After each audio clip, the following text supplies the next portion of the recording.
think he made you sing some songs or some ragas. But, well, it's a challenge for anybody to keep you awake after lunch, but I'm sure the panel will do the honors to keep you awake. I just want to take you through a presentation on what's happening in the beauty industry. So beauty and wellness meets together, and businesses are growing. And I have my friend Ram who will enlighten you about what's happening in this industry. Terrific speaker.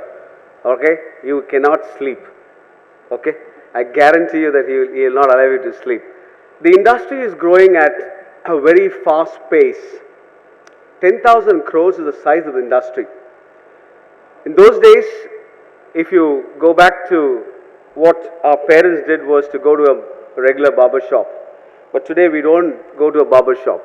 But I always liked when I come to Delhi, there is a particular location I see, still a barber sits under a tree and he has a mirror and he still does business. But the trend is changing. I don't know how long, whether his children will take up this business, I don't know. But let me tell you some statistics. I have about 225 salons in the brand, and 40% of them are IT professionals. Now, what IT does in barbering, if you ask me, they make money. Okay, so that's a kind of a business. The business is changing, and we have seen tremendous change in the last 10 years. And more and more businesses are happening in the beauty industry. You will find a lot of brands coming in. And this is the size of the market which is changing. So a regular beauty business which is being done by a beautician in a village or in a location which is changing, and they're looking at branded salons. And you also see unorganized sectors are growing. It's basically an unorganized sector, and that's getting organized by players like us. We are basically a Cavinkare Group of companies. And we have two brands, Limelight and Green Trends, and these are brands that we garner. So you see the change is happening. And also the spends in the market, global average spend is about $15, right? But the Indian average spend is about $1.5. So there's a huge gap of what we're talking about. So there's a huge spend, and I think Biju will talk about the how he's changing the industry with his products. And he will tell you what kind of cosmetics that he is using. So you'll know what people are using. Today people are very clear when they come to the salon, they'll ask you for L'Oreal, Schwarzkopf, what not. Everybody knows what kind of a product that they need to use for themselves to be beautified. How salons are differentiating today? I mean, salons, there are so many salons. So where do you go? And I'm sure there'll be so many hoppers in this room itself. You'll find, women are women try to change salons quite often. Unless you give them good services and they're happy with the service provider, you will not find them coming back to you. And that's because of the service industry is like that. So brand strengthening by offering unique propositions that happens through different, I was just talking to somebody in the stall that we have here. He's saying, well, see, I have a makeup studio. My wife is a makeup artist and she is making good money. But I know I'm not a brand. That's the way he said. So things are getting, more branded, and you will find people coming into this industry. Product and services are of different range, so you get opportunity to sell products in these salons. So that's an opportunity for retail sales that happens. And locations and reach targeting the right spenders. We identify locations which are very specific, so that there will be people coming into this salon. I'm sure that the same will, Ram will also say the same thing, that we look at a good catchment area where people can come and spend. And also there's a huge gap in the market in the training industry.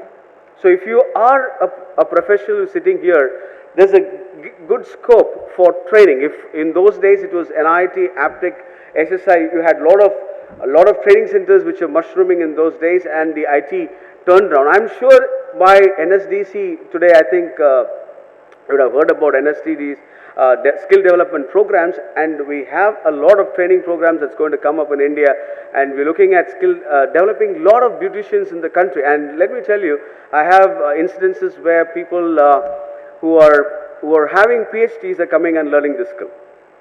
I was really surprised when I went to my training center. I had a lady who has done a PhD coming and doing. So she said, well, I'm not working right now, I have children, but let me tell you, I want to go back and do something on my own. Therefore, there's a market for this particular training program. So there's a huge opportunity that you can look at creating training brands across your areas. What is the driving factor to this particular industry? The purchasing power of people have increased. So therefore, people like to spend. An average spend in my salon is about 1,500 rupees is the ticket size of one particular individual who walks into my salon at Limelight. But another salon that we have is about 800 bucks is what we call as ticket size per customer. So that's the size of spend from a regular 80 bucks haircut. I don't know about what's happening in the north, but in south is about 80 to 100 bucks is what they spend on a haircut. But things have changed. People are willing to spend more. That's the lifestyle, and everybody wants to be present, look groomed, So therefore, there's an opportunity. And also the demographic age. I think Rod, when he was speaking, you have the advantage of India is the age with us. So there's a lot of young people coming in, want to spend and they want to look good. So therefore, there's a huge opportunity. The urban population is increasing, therefore, opportunity is growing. And also, among the men, 40% of my consumers in my salon are men, and they are spending more. I don't know about the north, everybody looks fair, but in the south, there's a huge opportunity. I think Biju will tell you about it, but they would like to apply a lot of creams on themselves, and they like to whiten their face. So therefore, there's a huge opportunity to sell products. So that's the way things are changing. And also today, world-class products are available today in India. Those days people traveled abroad to buy those products, and these products are now available in India itself. Now look at some of the domestic brands that are growing more than 100 plus. Natural is a brand that is growing very fast, and Green Trends is my own brand that is doing very well. Then Shahnaaz Hussain, then Javed Habib is growing very well. Lakme salons are doing extremely well in the north sector, right? And VLCC. These are some of the branded salons that you can talk about.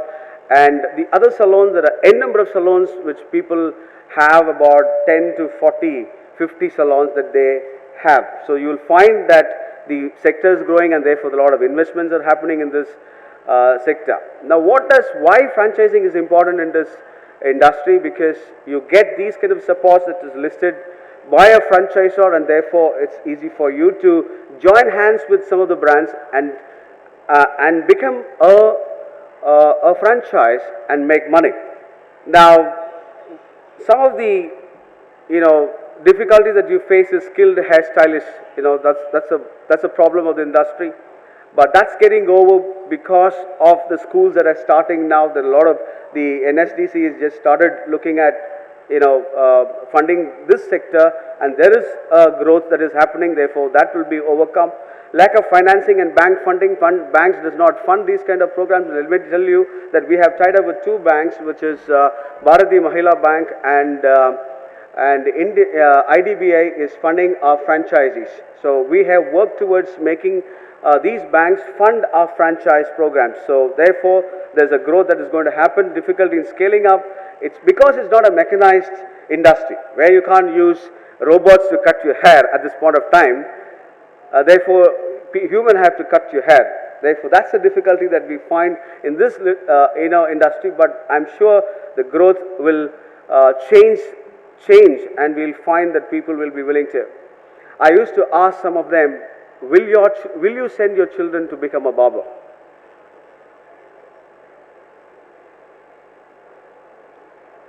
Will admit. Okay. So she said yes. Thank you very much. I really appreciate that. Now I'm not basically from this industry. I actually was an IT guy. But when I came into this industry, I said, it's so creative, so creative. Some of my brand managers are paid high salaries because what they can do, we can't do. They can't give a makeover to somebody. And I can't give a makeover to somebody, but they can. And I've seen ladies who come to our stores when they are completely made over. You can see the joy in the face. There are people who have just gifted gold chains to the guy who changes them into a model. That's the industry that I'm talking about. It's amazing. I used to go and ask, can you do something on my head? They said, sorry sir, you're already looking good. So that's the industry that I belong to, and it's amazing and it's growing very well. I just want to give you some economics of how the salon works. If you want to make money, the size of the salon need not be very big. It just need to be on 1,200 square feet space if you want to make money. But if you say, no, I want to have the best of the things in my salon, then you splash out. But there are so many people who have failed by doing that. There are many salons which are not doing well because you will not, I'll tell you, the next slide will show you why this business is good and how this is growing, but there are difficulties. So the capex is about 50 lakhs of investment, and average revenue that you will make in a year is about 50 lakhs. And the margins, operating margins, about 25 to 50% is the margin that you get. Because once you set the salon in order, there's nothing that you got to change for the next 5 years. So it's all set, the equipments are bought in, only you need to take care of them. And your payback period is about 3 years. That's the industry norms. Now, why is this industry growing? It's an emerging industry. Grooming has become a necessity. It's a cash and carry business. Nobody goes to a salon and say, I will pay you, when I come next time. Isn't it? So it's a beautiful industry, and you don't have to run behind people because they need these services.